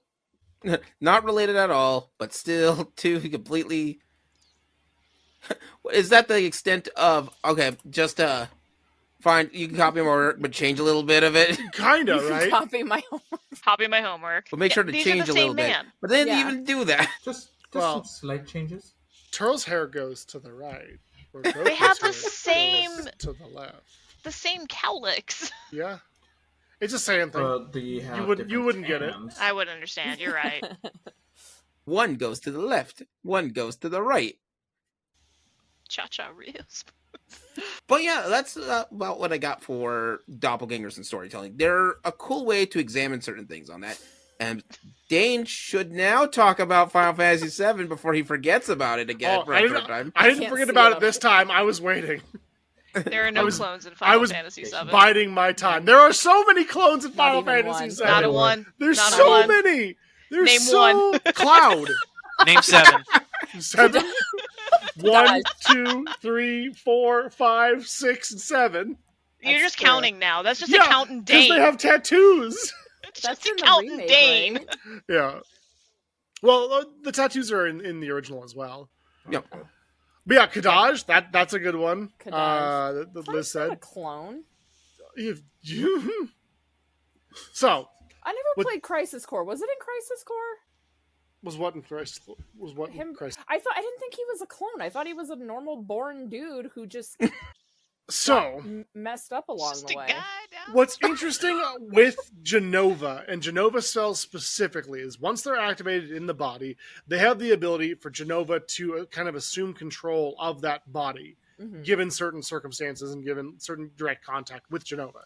And this isn't me explaining to Liz; she knows this shit. This is just me explaining for the podcast in Mhm. general. Yeah, right? you gotta let. I'm just nodding to show that I'm listening. Yeah. 'Cause I wasn't for a while. No. I was playing Persona 3 Reload. At least you're honest, I guess. This whole time, Liz is like, well, oh my god, Liz. I mean, if he's gonna be talking this long anyways, I'll just mute myself for a moment. There goes Dane on was- Final Fantasy VII again. it I guess was I'll do earlier something when else. It was earlier when I couldn't contribute to the podcast. And Oh we- no! This is you. Whenever Dane's talking about Final Fantasy VII, you just check right out. That's Oh, okay. I love Final Fantasy VII, and I That's love okay. Dane, and I'm here for it. I was playing it earlier. in the Every podcast. time Zombie Hand talks about Alan Wake, I start playing Balatro, so it's fine. Yeah. No, I get it. I get it. No, Alan Wake's a great game, and I'm a big fan of both Liz and Alan Wake. Yeah, Anyway, it was earlier when you were talking about like Spider-Man and stuff. I was like, I can't contribute to anything. So I grabbed my controller and I started playing Persona 3, but I'm here for Dane, and I'm showing that I'm here for Dane and Final Fantasy VII. Now, Remember, Genova, she is here for Genova Dane cells- specifically. I- Leo, not so much. I Genova cells love. being activated. I mean this genuinely. I love your ability to say that with your whole damn chest and mean every word of it. That is honestly, it's incredible. And I mean that I hope as you guys a still like me after oh this. yeah, no, I mean that is a huge compliment. I'm very impressed that you could just be like, yeah, fuck it, I was playing Persona 3. What do you want from me? Incredible. I didn't. Like, I'm I occupied right now. I tuned out just enough to read what was on the screen, and then was like, I still know when I can dive back in, and now I'm here. Yeah. So Anyway, back to Genova it. can For- take control for- of the Genova cells. Yeah, for future Leo. Back to it. Sephiroth clones are a bunch of test subjects that Hojo experimented on to try to perfect a perfect body inhabitant for Genova cells, right? Trying to make a perfect soldier, trying to make a perfect host body for these. And these robed men, these Sephiroth clones, are all failed experiments. They are ones who got too sick with mako poisoning, or the cells didn't take to them. It's actually been kind of interesting in the mobile game that they've released. There is a character who appears in Rebirth who was not in the original game. Glenn. He's in this game, and you get to see him like he's one of the first candidates for soldier. But if you play Rebirth, you know that eventually he does end up kind of he runs afoul of Hojo. We'll put it that way. We'll put it mildly. So these robe men are all clones of Sephiroth. Failed clones, but clones nonetheless. But it allows Genova to take over these clones and to basically complete them into Sephiroth. So there is some discourse, and you know, some people have differing opinions on this. I'm not quite sure where I fall. But there is some people who believe that the Sephiroth you're chasing in 7 is just Genova inhabiting different clones throughout the area. And there is evidence to support that, to be fair. No, that makes sense. Which is interesting. I thought part of it was Cloud just being nutty. It's also possible that, too. I've heard that as well. That dude's brain is just shattered, that poor man. It's not a bad time. Yeah. Initially, like, if I remember correctly in the original, we think that Sephiroth is the one controlling these clones because they all kind of look like him and they're sick. But I think that a lot of people now believe that it's probably Genova doing it. Because it's Genova's ability to sort of recall her cells and have the information within them that allows her to reactivate Reunion, which then allows her to turn Kadaj into Sephiroth in Advent Children, as an example. Which is why Sephiroth is not actually a villain. Thank you for coming to my TED Talk. Sephiroth burns a whole town down. But was it Sephiroth? He did nothing wrong. He burns a whole town down. Okay, I'm sorry. Sephiroth was not a villain until the several days before he died. Yes, okay. That's fair. Because up till then he was just living his life, and then he got bad information. He misconstrued bad information and was like, this is where I came from, and now I hate everything. I'm having an identity crisis, burnt the town down. And dude, his mind went, and then he burnt everything. He killed a ton of people, and then he got dead. I want to hear what Spice has to say, but to respond to that just really quickly, one of the cool things about this mobile game is we get to see young Sephiroth, and sort of he gets a bad deal. He is dealt a bad hand. He is a super soldier. He is incredible. They sent him into a bunch of war zones as a child. Terrible.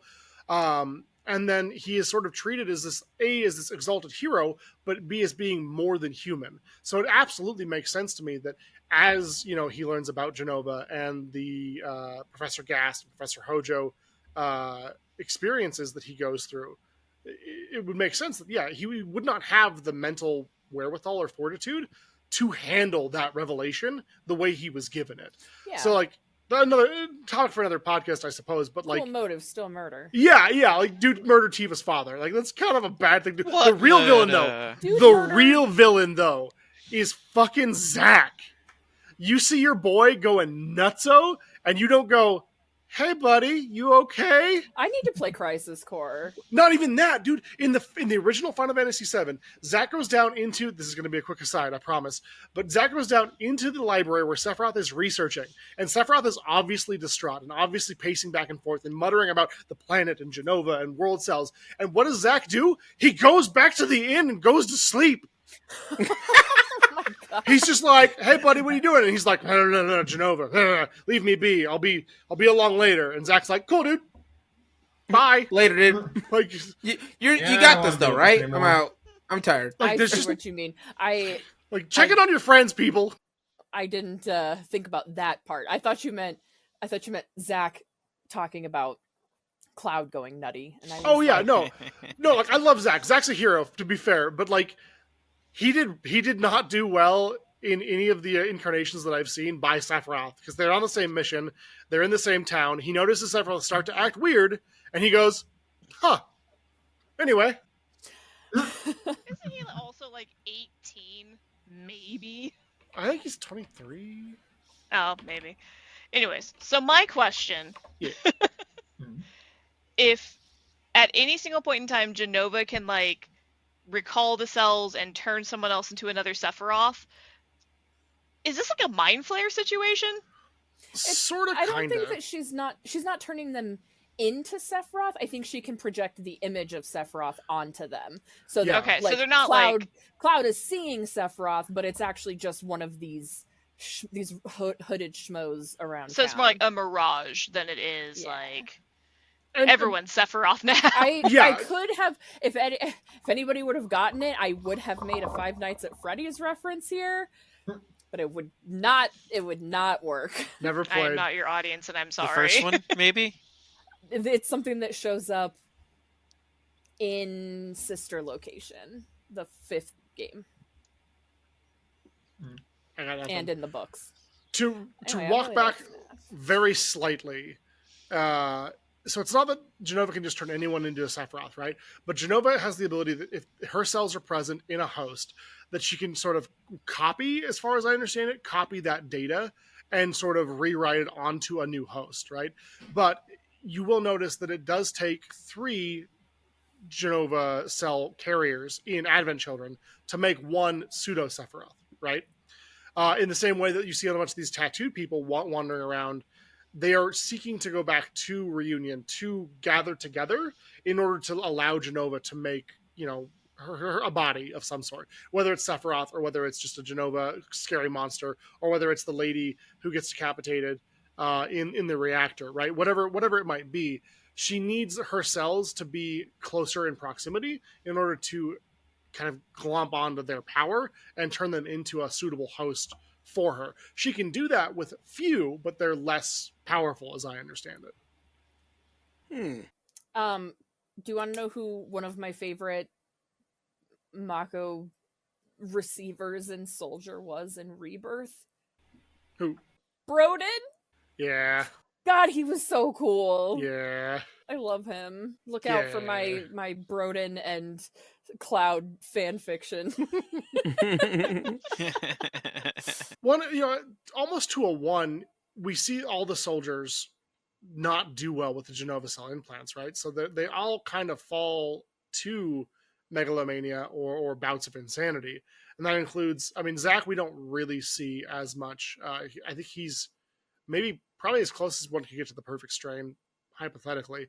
Until Cloud can like purify his own and come through the live stream okay. But you see Angeal, you see not Zach, Sephiroth, you see I love Angeal. is it Genesis? The red one?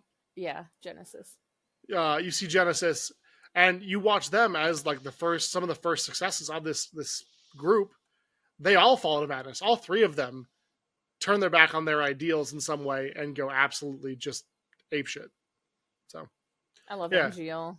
Final Fantasy VII has clones too, although they're technically copies, not actually clones. So it's I was looking at my shelf and I was like, does the bouncer hat? No. The bouncer isn't your solution to everything. It could be. Liz, I need you to slip in a bouncer reference to every single episode. Oh my god.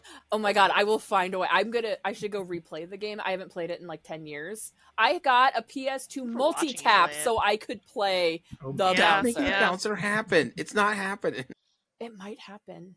With that though, this is kind of all I got for doppelgangers and storytelling and such, and that's about it. It's a very interesting way to approach what if or how could or as a monster. These are real problems we got to deal with. Yeah. So before I close out of the episode, unless anybody has anything last to say on that, the question I've got for you is, what's a weird or cool example you want to leave the audience with as far as a cool doppelganger story to go with? Mary from I guess I'll start. Oh. Like the ones we've met in real life, or No, in storytelling. The ones you met in real life, it's a problematic thing that you're going to have to deal with on your own. But don't worry, there's Aw. 2 of you. but we're friends. I thought you would help me deal with my evil doppelganger. Oh no. Fine. But like in the way that you're ask your friend to go help you move. You had to buy him a pizza. Yeah. And beer. Oh no, my doppelganger's here. Do you think you saved me? I guess. Like, thanks, bud. I appreciate you. But anyway, one of the weirdest ones that I was torn to go with either between Megas XLR or Invincible.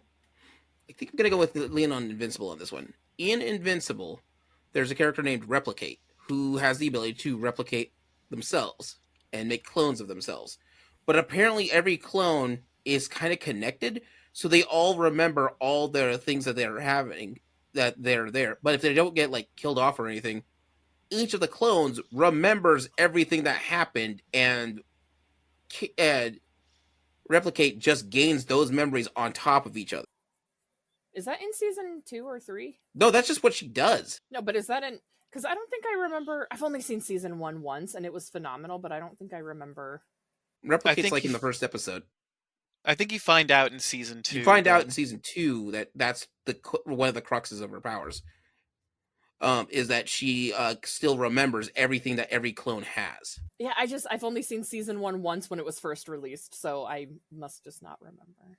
But I always thought that was a kind of cool concept. Although on the other side, basically she can experience all the stuff that every single clone has over and over and over again. It's like I remember what it's like to die, kind of thing. Mm-hmm.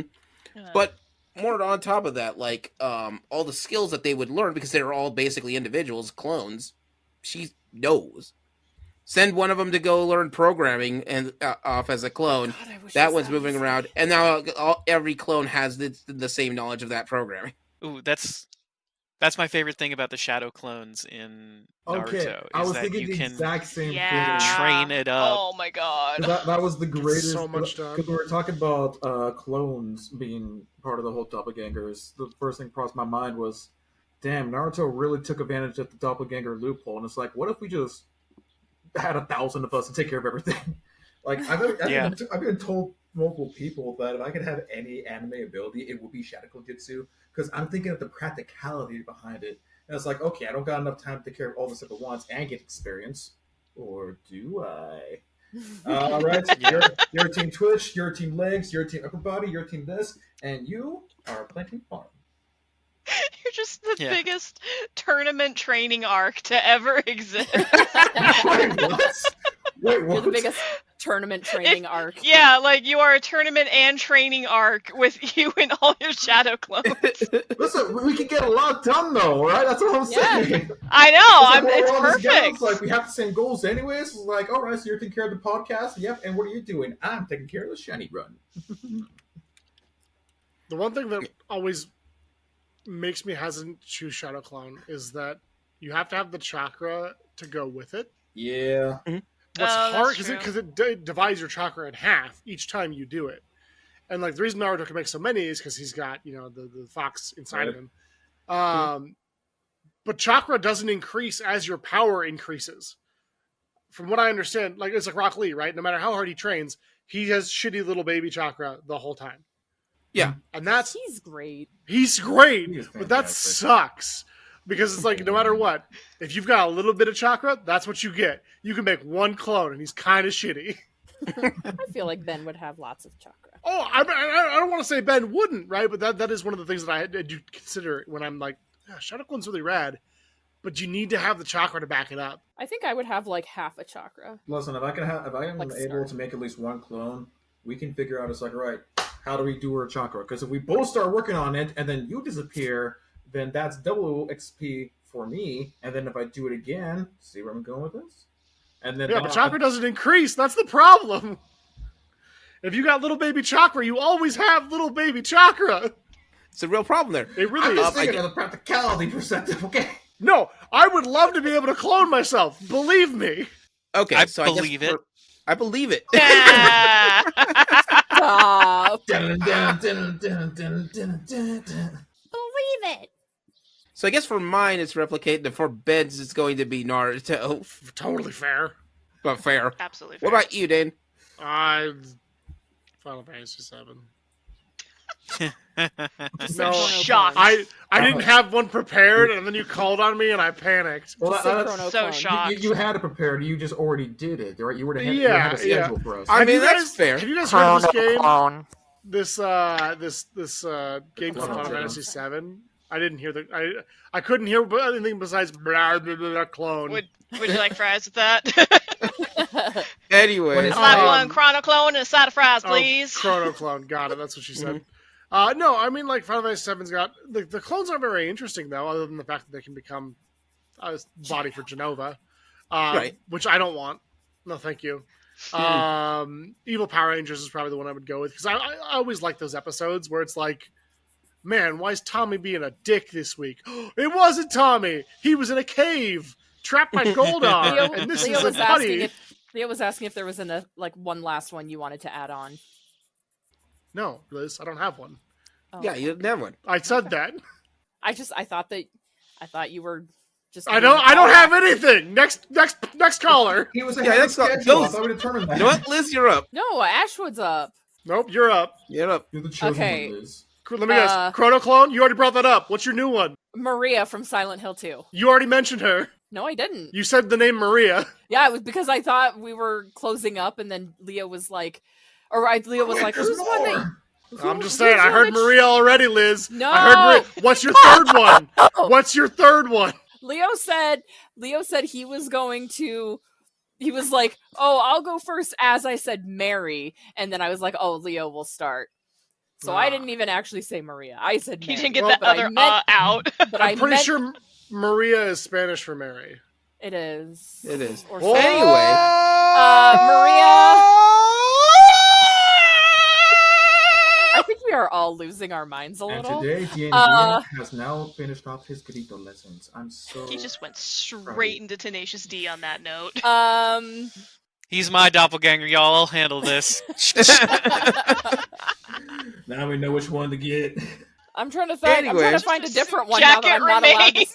Now that I'm not allowed to say Mary and Maria, I've got to find a different one.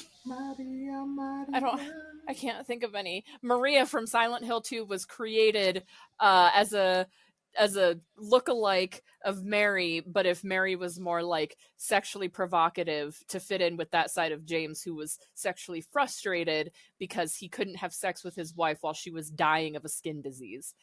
And he got very frustrated. She got angry. And so after she died and James went back to the town, Maria was created off of James's psyche. Thank you. I've got a new one. Yugi Moto. Hey. I'm not taking any questions. I don't think we need to ask any. I don't need to. Dark It's like- Magician. Agreed. Next. all right. Ashwood, what do you got? My favorite doppelganger goes out to my roommate, who we are constantly told we look the same, to the point that when we were teachers together at the same school, I got used to being called Mr. E. Hang on. I because thought Leo said. Mystery I thought Leo See- said in from storytelling. Scooby Doo. Yeah. here's the thing: I've always pitched that we should start. I think that we should. I've always pitched that we should start a detective agency, so that it could be Ashwood and Mystery. Yes, please. Oh, God. But I'd watch that's that. neither here nor there. Also, Or is it? I What don't could've know been? that I met Ashwood. That's crazy. Yeah. Who did we meet? Yeah. Who's Maybe here you now? Maybe you met my roommate. Agent 47. Thank yeah, you. he's my favorite. Agent 47?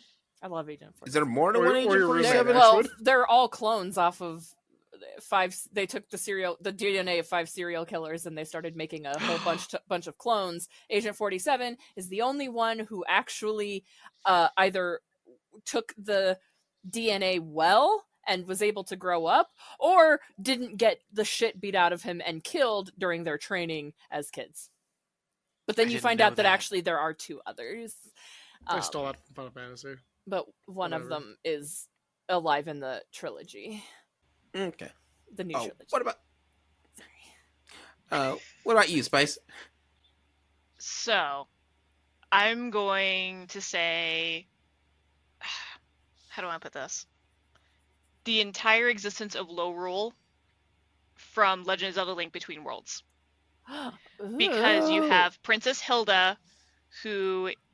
Low Rule is what happens when the Triforce is destroyed.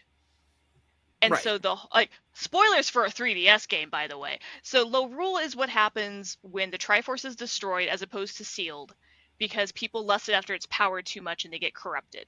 So you find Princess Hilda, who is a dark version of Zelda, and then you have Ravio, who is Low Rule's version of Link, who sells you items, becomes a shopkeep, and actually helps you out along the way in your quest to make things right.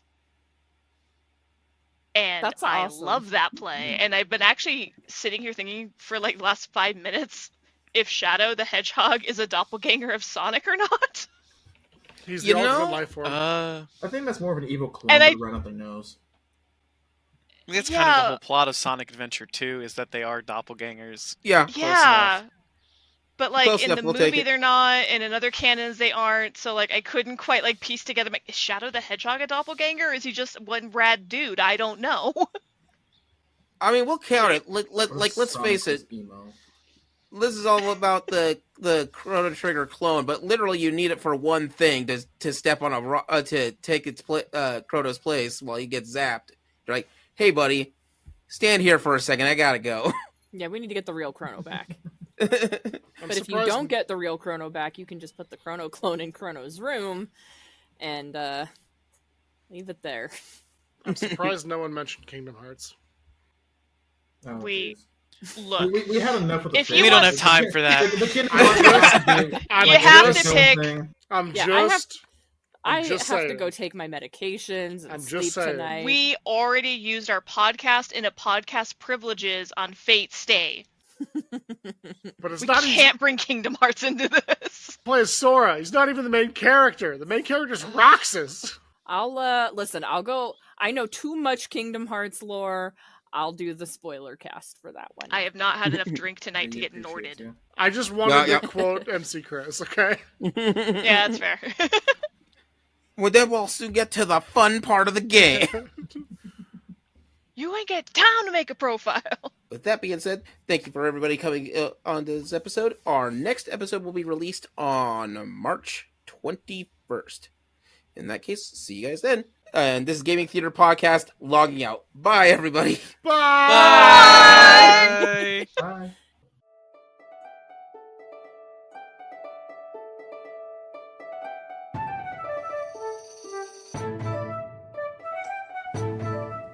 Gaming Theater Podcast is hosted, created, produced, and edited by Leo Garcia, the Geek Scorpio. Our music is A Drinking Game, stock media provided by Stormwave Audio /Pond5. Our cover art is by Adam Parker. You can find him at ParkerGFX on Twitter. If you want to send us some money to help with these episodes, you can do so at patreon.com/gamingtheaterpresents. Want to send support that doesn't hit your wallet? Please leave a review with wherever you hear your podcasts and share our podcast with your friends. It really helps out. Thank you for listening.